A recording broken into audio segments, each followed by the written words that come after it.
green skill itu nggak cuma tentang belajar tapi kolaborasi. Anak-anak yang nantinya mungkin masuk jangan pernah berpikir bisa kerja sendiri gitu. Mulailah coba untuk bisa open minded gitu ya. Kita kolaborasi dan pastikan bahwa apapun yang kita lakukan ke depan itu untuk kepentingan generasi yang berikutnya.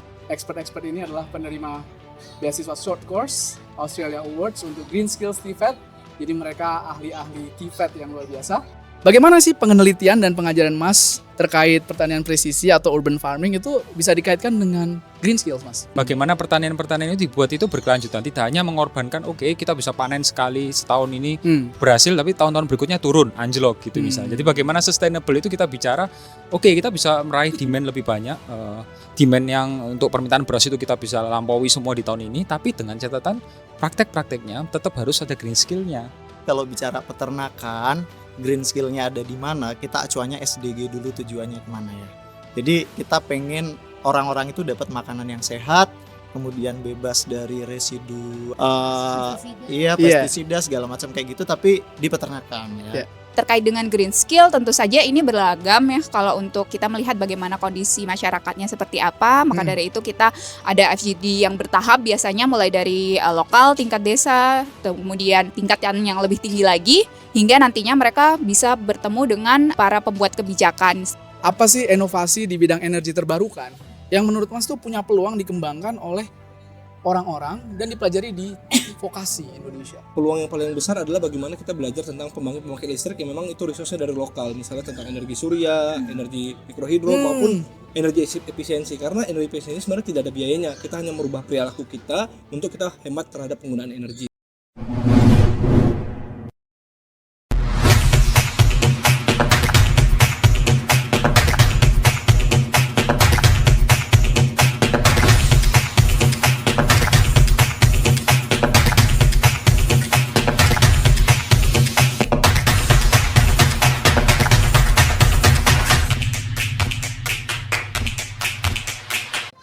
Hai Havers, selamat datang di Hive Intelligent Podcast bersama saya Romora Edward Sitorus. Hari ini kita kedatangan 5 expert yang sangat luar biasa. Expert-expert ini adalah penerima beasiswa short course Australia Awards untuk Green Skills TVET. Jadi mereka ahli-ahli TVET yang luar biasa. Saya akan perkenalkan mereka satu persatu. Langsung saja kita berkenalan. Di sini ada Mas Zainul Pulungan. Ya, saya Zainul Pulungan. Beliau adalah trainer energi terbarukan di Kementerian ESDM, pencetus MOOC Green yang sukses melatih lebih dari 1.000 orang. Mas Zainul juga penerima penghargaan Satya Lencana Karya Satya 2024 atas dedikasinya dalam pelatihan energi hijau. Di sini juga ada Mas Johan Sukwenadi. Halo Mas Johan. Beliau adalah bioteknologis tanaman di Universitas Surabaya dengan spesialisasi kultur jaringan dan pertanian urban. Aktif mengembangkan precision agriculture untuk ketahanan pangan. Beliau meneliti ginseng hingga Korea sampai membawa ilmunya pulang ke Indonesia. Yang tidak kalah serunya adalah Mas Arif Puji. Halo Mas Arif. Halo. Apa kabar? Halo, alhamdulillah. Baik ya. Beliau adalah guru agribisnis di SMKN Peternakan Lembang, penggerak kurikulum agribisnis Unggas, modern berbasis teknologi hemat energi. Ia pernah mengikuti pelatihan intensif teknologi Klaus House Poultry di Belanda. Lalu kita ada 2 wanita cantik di sini. Yang pertama adalah Melin. Dia adalah dosen sains lingkungan di Universitas Mula Warman. Halo Melin. Halo. Iya. Dia aktif dalam konservasi lahan gambut berbasis komunitas di Kalimantan dan Sulawesi. Melin merupakan penerima beasiswa YS EALI serta finalis Cultural Heritage Hackathon International. Dan last but not least ada Mbak Komang. Halo Mbak Komang. Apa kabar? Baik. Baik ya. Dia adalah instruktur transportasi darat di Politeknik Transportasi Darat Bali, memiliki keahlian dalam survei lalu lintas, berkelanjutan, dan keselamatan jalan. Menariknya Komang pernah menjadi Public Relation Officer di Annual Meeting IMF World Bank 2018. Nah, teman-teman, hari ini kita punya topik menyiapkan tenaga kerja masa depan, memperkuat green skills di pendidikan vokasi Indonesia. Kita kan sekarang lagi ada di Gold Coast nih, mengikuti pelatihan Australian Awards. Jadi kita di satu stadium lari di sini ya, seru banget di tempatnya. Sore-sore dingin-dingin kita ngobrol TVET. Nah langsung aja aku ngobrol dengan Mas Zainul, Mas bisa ceritain nggak secara singkat kegiatan utama Mas di Kementerian SDM dalam hal mengembangkan green skills di sektor energi terbarukan? Ya, saya di Kementerian SDM sebagai trainer ya, atau sering dikenal sebagai Widya Suara. Nah, saya sudah bekerja lebih dari 10 tahun melatih di bidang energi terbarukan, konservasi energi maupun ketenaga listrikan. Nah, pelatihan-pelatihan yang diberikan ini adalah bagaimana meningkatkan kompetensi daripada masyarakat Indonesia, baik itu pegawai negeri sipil, industri, akademisi maupun para lulusan-lulusan di bidang vokasional. Wah, menarik sekali ya. Jadi di SDM punya MOC Green juga ya. Ya, emosi ini bisa diikuti oleh semua orang. Ini kenapa kita buat ini, karena kita mengangkat isu terkait inklusivitas. Jadi orang-orang dari berbagai daerah underrepresented group, misalnya di Papua, di Aceh, di Sulawesi, itu nggak perlu datang ke Jakarta untuk mengikuti pelatihan maupun sertifikasi. Dia bisa belajar secara mandiri. Nah, ini kita contoh kayak sebenarnya EDX, Udemy ataupun Indonesia X. Jadi orang bisa belajar tentang energi terbarukan, tentang lingkungan itu secara mandiri. Dan selain itu juga kita memberikan beasiswa kepada masyarakat yang memang ingin mengikuti pelatihan-pelatihan yang ada di kita, seperti itu. Menarik sekali. Jadi tertarik nih kerja di SDM buat MOC Green. Ada nggak sih kebijakan publik yang kayaknya bisa diterapkan nih supaya lembaga vokasi energi yang banyak itu lebih cepat beradaptasi dengan target net zero emission Indonesia 2060? Ya, untuk itu mungkin lembaga-lembaga vokasi baik itu di politeknik, di universitas maupun di berbagai lembaga lainnya, nah harus menyesuaikan dengan memang standar kompetensi yang ada. Jadi kita punya standar kompetensi yang standar. Misalnya di bidang energi efisiensi kita sudah punya standar oleh BNSP. Jadi kita mengikuti itu, pelatihannya juga harus sesuai dengan itu. Jadi jangan sampai kita memberikan pelatihan berbeda dengan apa yang diuji. Wah, menarik sekali ya. Jadi harus standar ya. Ya. Dan yang terakhir nih Mas, Ya. apa sih inovasi di bidang energi terbarukan yang menurut Mas tuh punya peluang dikembangkan oleh orang-orang dan dipelajari di vokasi Indonesia? Ya, peluang yang paling besar adalah bagaimana kita belajar tentang pembangkit listrik yang memang itu resource-nya dari lokal, misalnya tentang energi surya, energi mikrohidro maupun energi efisiensi. Karena energi efisiensi sebenarnya tidak ada biayanya, kita hanya merubah perilaku kita untuk kita hemat terhadap penggunaan energi, seperti mematikan lampu, menggunakan AC dengan sesuai dengan suhunya, misalnya 24 sampai 26 derajat Celcius. Oh gitu ya, wah menarik banget nih. Terima kasih Mas untuk sharingnya. Kita ke Mas Johan nih, beliau adalah bioteknologi tanaman. Bisa didekatin ya Mas ini. Bagaimana sih penelitian dan pengajaran Mas terkait pertanian presisi atau urban farming itu bisa dikaitkan dengan green skills Mas? Ya, aspek bioteknologi tanaman itu artinya kita menggunakan segala macam organisme, terutama bisa mikroorganisme dan lain sebagainya, tapi fokus saya di tanaman. Bagaimana itu bisa memudahkan proses-proses yang diinginkan oleh manusia. Dalam hal ini, precision agriculture berarti fokusnya di pertanian, gitu. Dan bagaimana kita menggunakan segala aspek dari bioteknologi itu. Misalnya kita bisa bilang tanaman padi. Dari awal prosesnya bagaimana dia ditanam, bagaimana dia dipanen, bagaimana dia diolah sampai dengan produk akhir. Tapi konsepnya dengan nanti green skills adalah bagaimana zero waste itu juga bisa kita raih. Bagaimana tidak ada buangan sama sekali. Bagaimana nanti misalnya selalu ada konsep circular economy gitu ya. Bagaimana nanti kita bisa terapkan dari segi pemupukannya misalnya. Kemudian bagaimana nanti pasca panennya misalnya. Nah di situ kita terapkan betul semuanya sampai green skill itu tidak sampai tidak sampai merugikan generasi berikutnya. Bagaimana pertanian-pertanian itu dibuat itu berkelanjutan, tidak hanya mengorbankan kita bisa panen sekali setahun ini berhasil, tapi tahun-tahun berikutnya turun, anjlok gitu misalnya. Jadi bagaimana sustainable itu kita bicara, kita bisa meraih demand lebih banyak, demand yang untuk permintaan beras itu kita bisa lampaui semua di tahun ini, tapi dengan catatan praktek-prakteknya tetap harus ada green skill-nya. Biofertilizer ada di sana, biopesticide mungkin, pertanian organik, precision agriculture, sehingga tahun-tahun berikutnya hasilnya itu tidak anjlok. Kita mengorbankan ekosistem, ceritanya seperti itu. Betul, jadi ada banyak cara seperti biodiversity yang membuat bisa kesinambungan panennya ya. Betul. Nah, ada nggak sih Mas inovasi bioteknologi yang berpotensi menciptakan peluang usaha baru? Dan kira-kira kalau orang pengen dapat inovasi atau memanfaatkan inovasi itu, dia butuh green skills apa?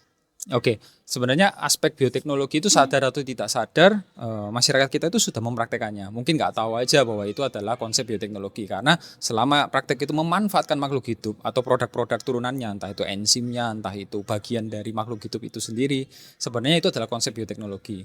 proses fermentasi misalnya, kalau di Indonesia ada sayur asem, kalau di Korea ada kimchi, itu memanfaatkan mikroba baik juga. Nah, dalam hal ini kalau dibilang potensinya ada atau tidak, Indonesia sangat kaya banget untuk biodiversitasnya. Mikroorganismenya banyak, hewannya banyak, juga floranya juga banyak, tumbuhannya. Selama kita bisa tahu di daerah-daerah masing-masing itu ada potensi lokal nih, flora apa, fauna apa, kita bisa manfaatkan itu. Misalnya diversifikasi pangan. Kalau dulu sebelum revolusi hijau, sebenarnya di masing-masing pulau, di masing-masing daerah, mereka punya komoditas pangan sendiri, nggak mesti beras gitu kan. Sumber karbohidrat nggak mesti itu.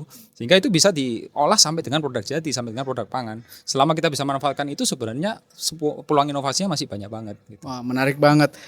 Thank you Mas Johan untuk sharingnya. Ini kita lanjut ke Mas Arief nih. Mas Arief, beliau adalah agribisnis, seorang guru agribisnis ya. Boleh cerita nggak ya praktik-praktik green poultry yang diterapkan di SMAK Peternakan Lembang yang mendukung pengembangan green skills mahasiswa? Oke, jadi kalau bicara peternakan, green skill-nya ada di mana, kita kita acuannya SDG dulu, tujuannya kemana ya. Jadi kita pengen orang-orang itu dapat makanan yang sehat, kemudian bebas dari residu pestisida segala macam kayak gitu, tapi di peternakan ya. Nah kebetulan kita ini sekarang lagi karena kita sekolah kecil ya, kita nggak punya tempat praktek di sekolah. Nah kita bikin kurikulum di sekolahan kita supaya anak itu bisa praktek di industri.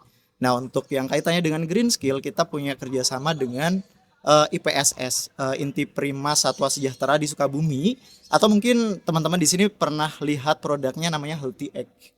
Nah kita kerjasama mereka untuk prakteknya ada di IPSS itu di Sukabumi. Nah dia menerapkan sistem catch free untuk produk telurnya. Nah itu salah satu yang kita kerjakan. Kemudian untuk di ayam petelur. Kemudian kita juga menerapkan green skill itu di ayam pedaging. Nah kebetulan saya beberapa kali jadi trainer untuk close house di Bogor dan Sukabumi. Nah itu juga close house itu apa ya? Close house itu kandang kandang tertutup, jadi iklimnya kita atur. Jadi peternak ayam itu sudah terkondisi gitu loh.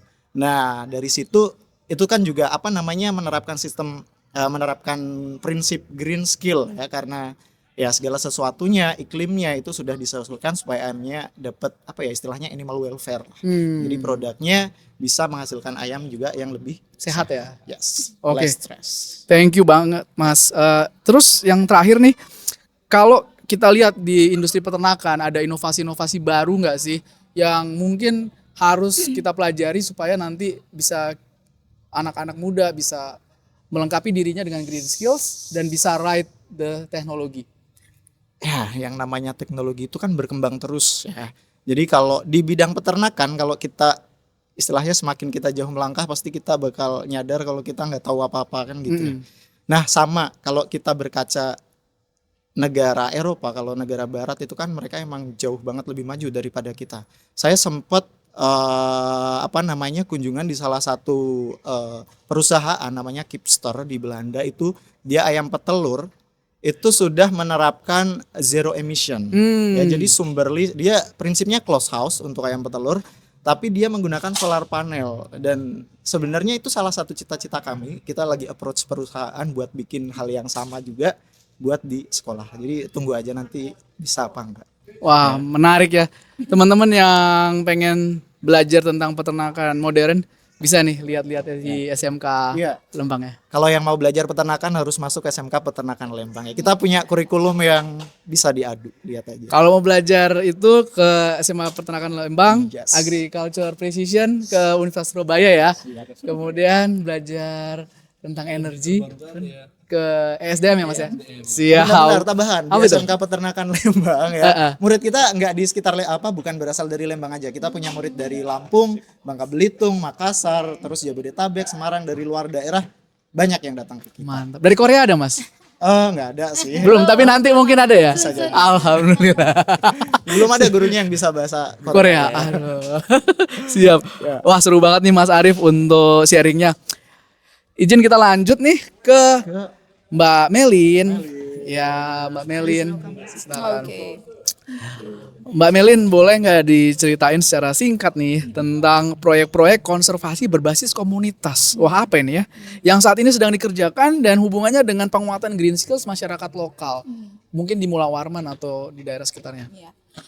Oke. Jadi community based conservation itu ya. Jadi kita mengembalikan semua solusi-solusi dari permasalahan atau isu-isu lingkungan itu kepada masyarakat lokal. Nah, dalam hal ini karena saya itu lebih banyak risetnya itu berkaitan dengan indigenous people gitu ya, atau native people gitu. Jadi dari berbagai suku yang ada di Indonesia, mulai dari suku Banjar, Dayak, kemudian Bugis, Sea-Sea, itu juga termasuk dalam apa yang saya lakukan selama ini. Kemudian selain community based conservation, sebenarnya yang penting itu juga ada participatory mapping. Jadi kami bersama dengan masyarakat itu bersama-sama gitu memetakan apa sih isu mereka, kemudian kita mencari solusinya. Kemudian karena saya dari backgroundnya dari geografi, maka lebih penguatan kepada spatial literasi ya. Jadi karena orang-orang lokal itu biasanya lebih mengerti gitu apa boundaries, misal batas desa atau batas hutan adat seperti itu. Jadi kami libatkan mereka supaya mereka itu merasa tidak dikesampingkan ketika nantinya hasil dari penelitian itu dibawa ke policy makers misalnya seperti itu. Jadi itu semacam ada FGD juga yang nantinya bisa dijadikan sebagai ajang bagi mereka untuk mengungkapkan inspirasi apa saja sih yang mereka butuhkan gitu, dan bagaimana kita nantinya bisa menjawab apa-apa yang menjadi interest mereka. Kemudian terkait dengan green skill tentu saja ini beragam ya. Kalau untuk kita melihat bagaimana kondisi masyarakatnya seperti apa, maka dari itu kita ada FGD yang bertahap biasanya mulai dari lokal tingkat desa, kemudian tingkatan yang lebih tinggi lagi, hingga nantinya mereka bisa bertemu dengan para pembuat kebijakan gitu misalnya. Nah itu kurang lebih terkait green skill-nya bisa terkait dengan reuse recycle, kemudian juga terkait dengan spatial literacy seperti itu sangat bermanfaat karena bagi orang-orang lokal gitu ya, mungkin mereka tidak mengetahui secara mendalam mengenai kenampakan geografis gitu. Mereka tahu dalam dunia nyata tapi mungkin belum memiliki kemampuan yang cukup untuk menggambarkan tersebut dalam sebuah gambaran informasi yang lebih informatif seperti itu. Jadi dalam membuat circular ekonomi kita juga perlu mengikut sertakan masyarakat lokal ya supaya sustainable ya. Ya, supaya lebih sustainable. Menarik banget.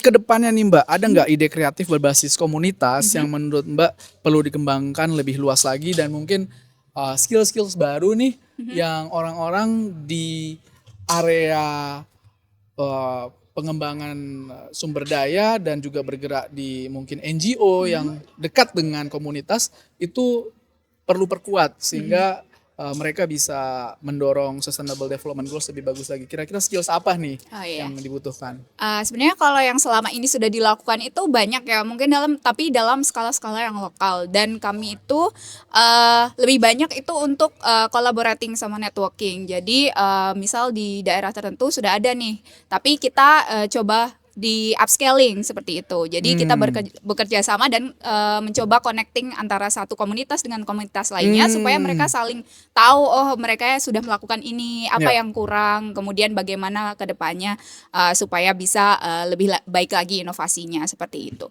Kemudian yang paling penting yaitu connect dengan NGO lokal ya terutama, kemudian juga dengan local government seperti itu. Jadi karena mereka yang nantinya akan membuat kebijakan seperti itu. Wah, menarik banget Mbak Melin. Terima kasih Mbak. Keren banget ya. Next up ini dengan Mbak Komang Risma. Silakan Mbak Komang. Yes. Apa kabar? Baik nih walaupun dingin. Ya. Iya, cukup dingin ya di Gold Coast hari ini. Kita juga mungkin nanti mau ke Surfers Paradise ya. Iya, habis itu ya. Nah, boleh nggak cerita Mbak Komang? Ini kan menarik banget, di Bali itu ada Politeknik Transportasi Darat. Bagaimana sih green skills itu diajarkan di Politeknik ini? Jadi mungkin sebelumnya Politeknik ini sebenarnya adalah salah satu kepanjang tanganan dari Kementerian Perhubungan, Mas. Jadi kami adalah sekolah vokasi berdasarkan peraturan pemerintahnya gitu ya. Kita tuh ada laut, darat, udara gitu ya. Nah, kita tuh fokusin di darat. Nah, salah satu keuntungannya atau kelebihannya si Poltrada ini, kita itu satu-satunya yang memiliki manajemen logistik. Nah, kita tahu sekarang kan semua belanjanya pada online atau apa ya. Tapi green skill ataupun kemampuan yang orang-orang miliki di akademia itu ya untuk logistik itu mungkin belum banyak yang langsung fokusin sama Mas. Langsung praktek nih gitu.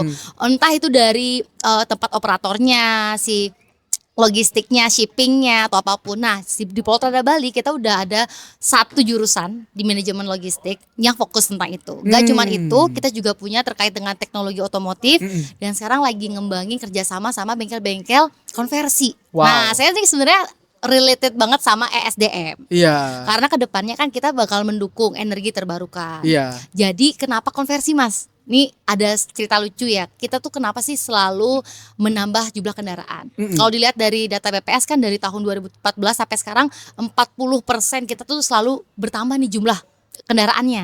Wow. Iya, jadi kayak sebanyak itu gitu loh jumlah kendaraan. Mungkin nanti kalau bisa dicek-cek lagi ya, mungkin di BPS ya yang terbaru. Cuman yang terakhir yang saya update itu, dan kayaknya top down-nya policy itu untuk bisa mengurangi jumlah kendaraan itu kan masih kurang ya gitu ya. Terutama untuk di Bali nih yang pariwisata, kita udah bener-bener hektik banget Mas dengan adanya traffic. Iya. Mudah-mudahan dengan adanya plan konversi yang ditunjang dengan adanya kurikulum kami untuk bisa mencetak orang-orang yang mengerti nih bagaimana sih caranya kita untuk mengukur kondisi kendaraan listrik kayak gitu, karena kan nggak banyak yang sekarang udah shifting ke listrik gitu. Jadi kita mulai awareness dulu nih gitu. Kita siapin deh orang-orang yang bisa terkait dengan kendaraan listriknya.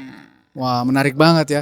Ya kemarin terakhir ke Bali, Yes. memang sering macet nih perjalanan ke airport ya. Parah sih. Karena juga memang makin banyak yang ke Bali. Betul. Dan asapnya itu loh Mbak, kan nggak enak Betul, kalau banyak betul asap ya. banget. Mungkin lebih bagus kalau mobilnya listrik. Pengennya gitu sih Kayaknya Mas. gitu ya. Iya. Nah, melihat tren-tren di bidang transportasi darat nih Mbak, kira-kira mahasiswa yang pengen belajar tentang perhubungan darat harus melengkapi diri dia dengan green skills apa?